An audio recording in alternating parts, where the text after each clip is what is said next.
Moi Rostomili, dzisiaj będzie o szumnej pieśniczce, co ją śpiewali dycki nasi starzicy, prastazicy na pogrzebach, jak się młodzi jak się dziołchy wydawały, jak się syncy żenili, jak się młodzi brali. Śpiewali tą pieśniczkę dycki w ten czas, jak familia miała jakieś święto, jakieś płatne, ważne wydarzenie. Ta pieśniczka to jest Ojcowski dom.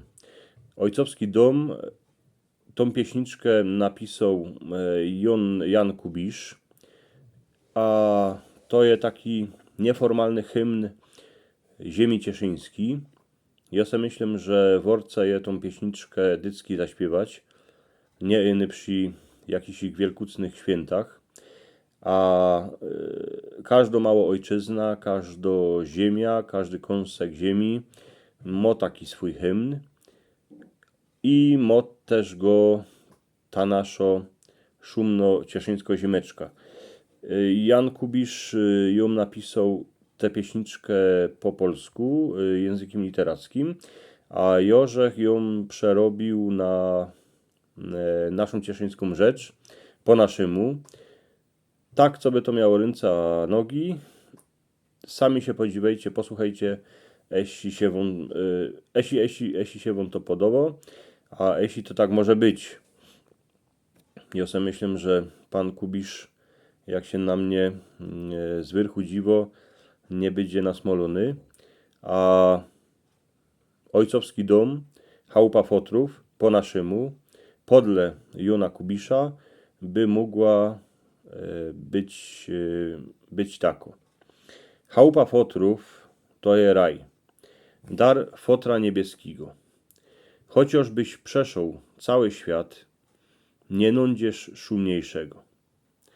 Tukaj dziecino pierwszy roz, matceś swój uśmiech dała, tukaj pombuczkaś zaczła znać, pierwszy roz żeś żykała.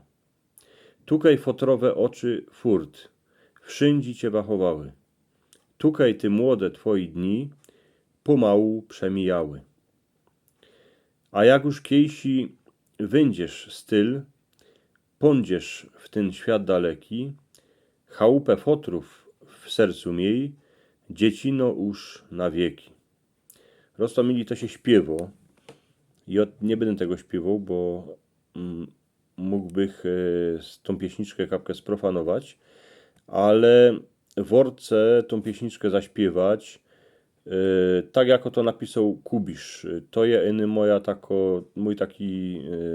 moja propozycja, jakoby to mogło żnić po naszemu, ale ta pieśniczka jest fakt przeogromnie piękno i worce też tą młodą generację tej pieśniczki nauczyć, co by wiedzieli z kiel są, a można kiedyś z tych młodych ludzi też korzeniami wrośnie w tą cieszyńską ziemeczkę. Rostomili, dziękuję pięknie, miejcie się, do następnego razu.